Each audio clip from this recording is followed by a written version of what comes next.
Algae is usually the number one reason why people quit the hobby or lose interest or fall out of love with the hobby, and in this case this is no different.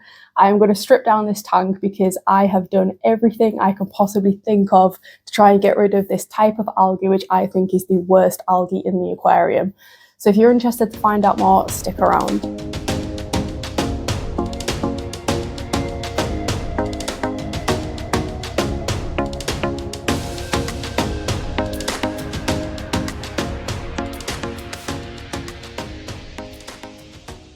The reason that I think that this algae is the worst algae that you can get in a tank is because it is unkillable in my experience. I have tried, and I'm not a chemical lover, but I've tried at the top, the very most basic thing. I've tried lowering the light. I've tried water changing like more than once a week and doing big regular water changes. I've tried dosing, I've tried not dosing, I've tried adding CO2 because this used to be a low-tech scape. And normally people assume that CO2 fixes most things, but that doesn't seem to be the case in this instance. I would argue, in fact, that it's made it worse, but that's just my experience.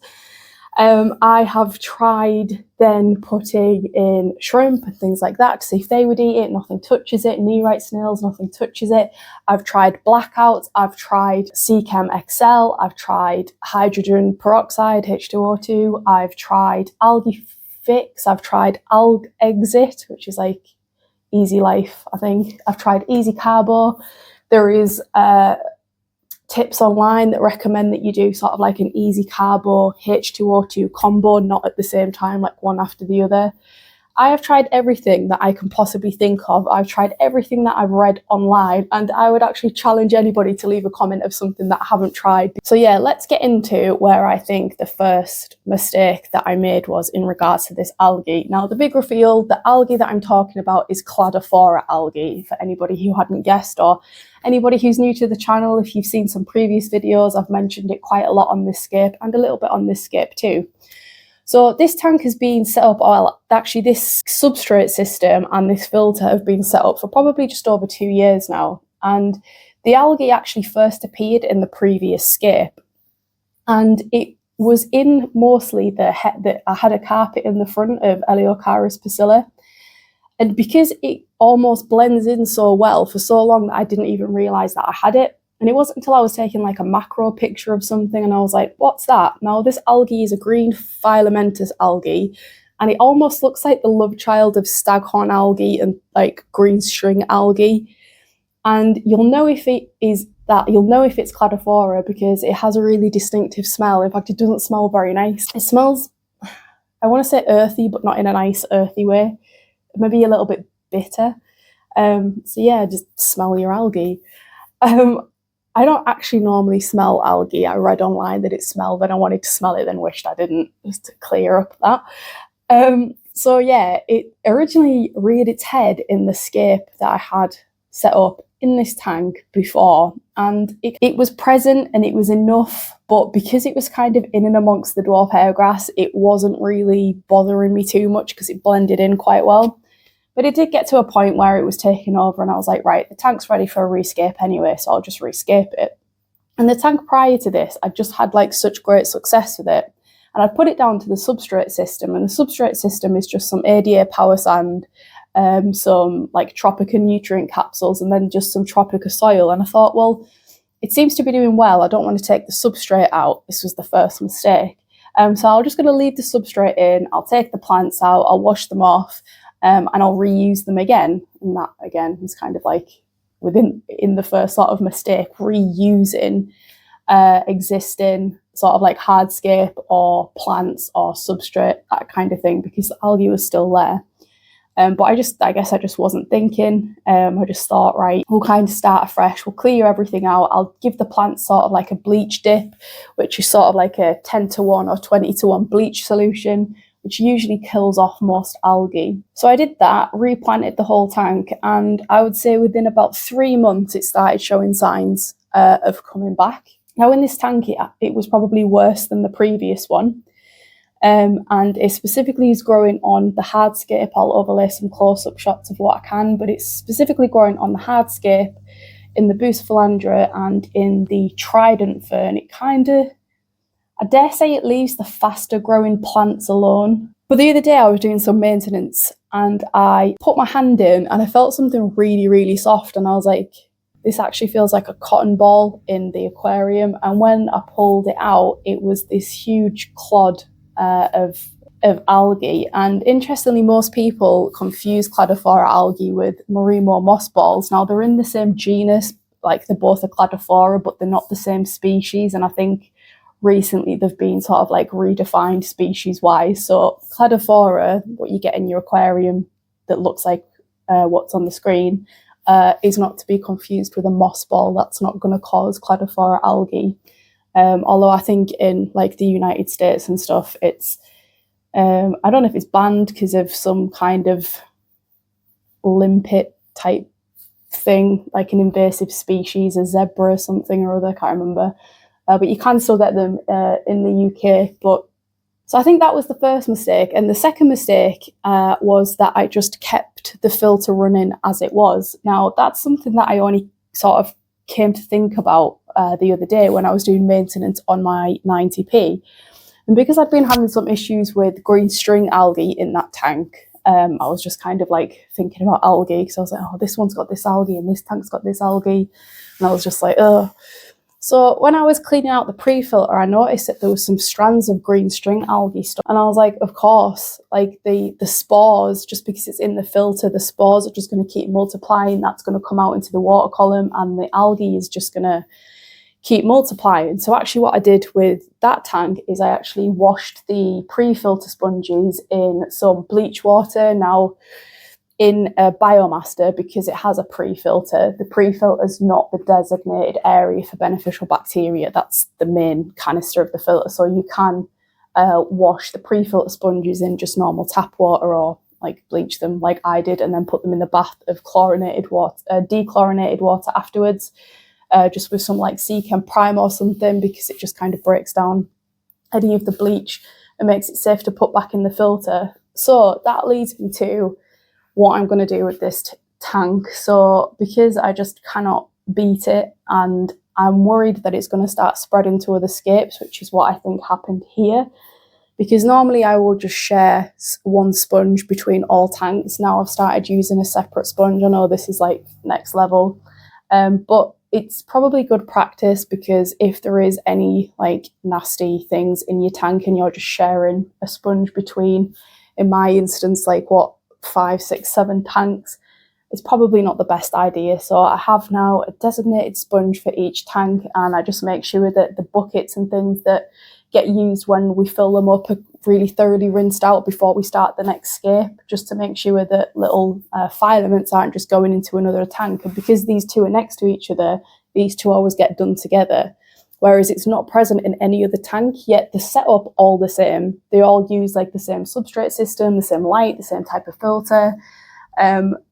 They all get like the same treatment. So I do think that the reason that it appeared in this one was due to the fact that I use a lot of the same stuff, and it seems to be almost like a contagious algae, if you like. It doesn't take, all algae probably is, but it really doesn't take a lot for it to just explode. Now, it is still present in this tank, but it specifically grows on this black lava rock and a little bit in this corner. Now, I did do some dosing of the APT fix, and I have tried hydrogen peroxide on this tank, and it does keep it at bay, but it's only for so long, and it will come back. So this tank will be due a rescape as well. It's just I'm really reluctant to take this one down, because I have Galaxy rasboras in there. They're quite a temperamental fish, and this is the best I've ever had them do. So I really don't want to upset them. At the end of the day, I hate using chemicals, because I've got a beautiful betta in there. I've got a gorgeous little group of pygmy cories. So I naturally hate using chemicals, because you don't know what effect it's having on them. As with this tank, we've got some shrimp in there, some snowball shrimp. We've got some Galaxy rasboras, celestial pildaneos, a highly sensitive fish. And that's what's more important to me than having algae. So that tank isn't going to come down just yet, but I am going to rescape this tank. It became more of a problem when I found my betta fish tangled in some of the filaments. So whilst algae isn't necessarily dangerous for your tank, It could be in high volumes, I guess, because it could take up, imagine it takes like oxygen from the water. So I guess it could be dangerous in some respects, but that'd have to be crazy high levels. But it's the fact that he was like tangled in it, and I was like, yeah, no, that's not good. This has to go. So this tank is coming down. So the next video that you see on this scape will actually be a Re-scape, and obviously I'm going to be going through with what I'm actually going to do with the tank and the filter in order to not have this happen again, because it is such an annoying algae. I do think it is the worst algae you can have in your tank, because I actually don't know anyone who knows a definitive answer or solution of how to get rid of it. I've tried everything I can possibly read on the internet, every forum, every YouTube video, and I feel like any fix that anybody has, even if it works, I don't think it's permanent, because this has been going on with this scape, as I say, not necessarily in this form, but with this filter and substrate system and some of the same plants for probably about 2 years now. And yeah, it's just not dead. It is an unkillable algae in my experience. It has driven me absolutely insane, and I've done everything that, one, I'm willing to do in regards to the effort that you have to put into doing it and the extra maintenance and that kind of thing, and secondly, how much I'm willing to put the fish through, because I just refuse to put any more type of chemicals in this tank. I'm not like saying don't use chemicals, because they've got the place, but if you're using chemicals to constantly just keep algae at bay, then it's not really the best thing to do, because you've obviously got an issue with your tank and you're just masking it, and you're just potentially harming, you know, any inhabitants that are in there in the long run.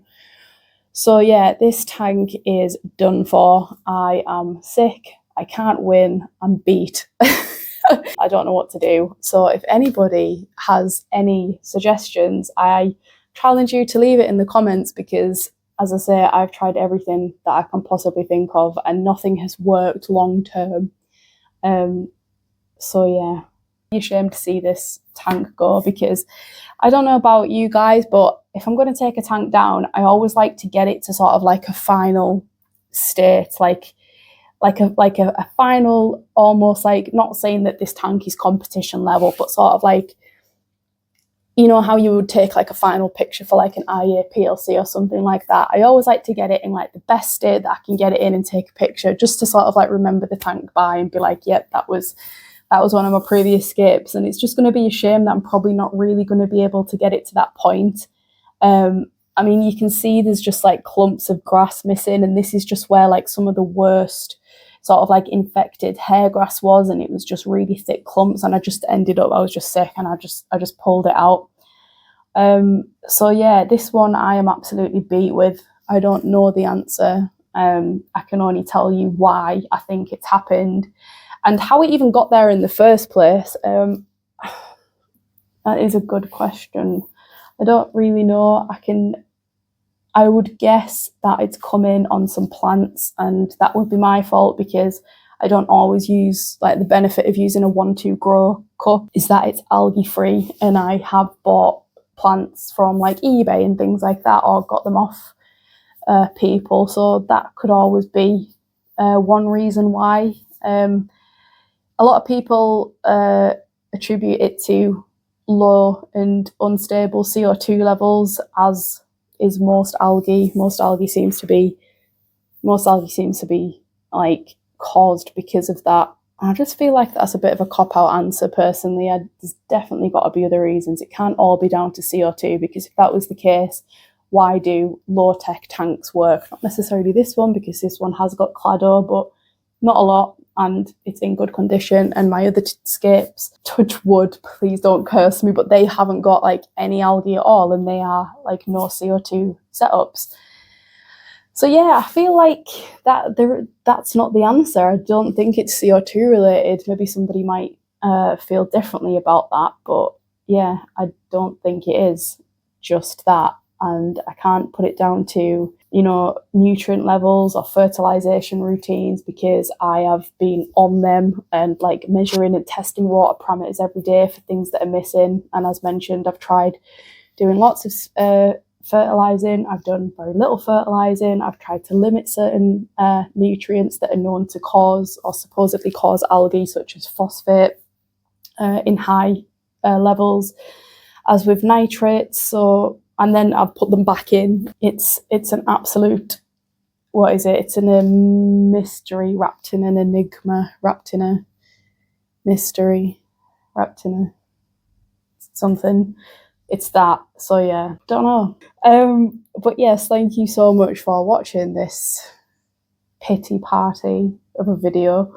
Even though it's just been like I don't know what to do, I actually hope that you have took something away from this video, such as using separate cleaning media, such as cleaning your filter out properly if you're going to rescape a tank, if you have had algae issues, how to clean a pre-filter that you can actually just use tap water. A lot of people think you've got to do that in like tank water, but you don't, and that CO2 doesn't always fix every single problem. So yeah, I guess that was what I'm trying to say in a nutshell. Thank you so much for watching, guys. The next video that you'll see on this will be a Re-scape. I do have another little build video coming up as well in a tiny little Dewar Neoglass Air, like a 15 by 15 by 25 scape. But everything that can go wrong with that is going wrong at the minute, so that video has been delayed. Not actually like plant-wise or anything like that, just me. Do you ever have an idea in your head and you're like, this is going to be fantastic, and then it just really isn't when you put it in place and you're like, God, this is awful. Why did I ever think that would be a good idea? That's kind of what's happening, and now we just can't get it right. I'm going to leave it at that. So thank you so much for watching. Please, if you want to see the build video on this and what I'm going to do in regards to trying to mitigate the algae happening again in the previous skip, then please subscribe and come back to the channel. And yeah, we'll see if that provides any better results. So yeah, take care. Thanks for watching.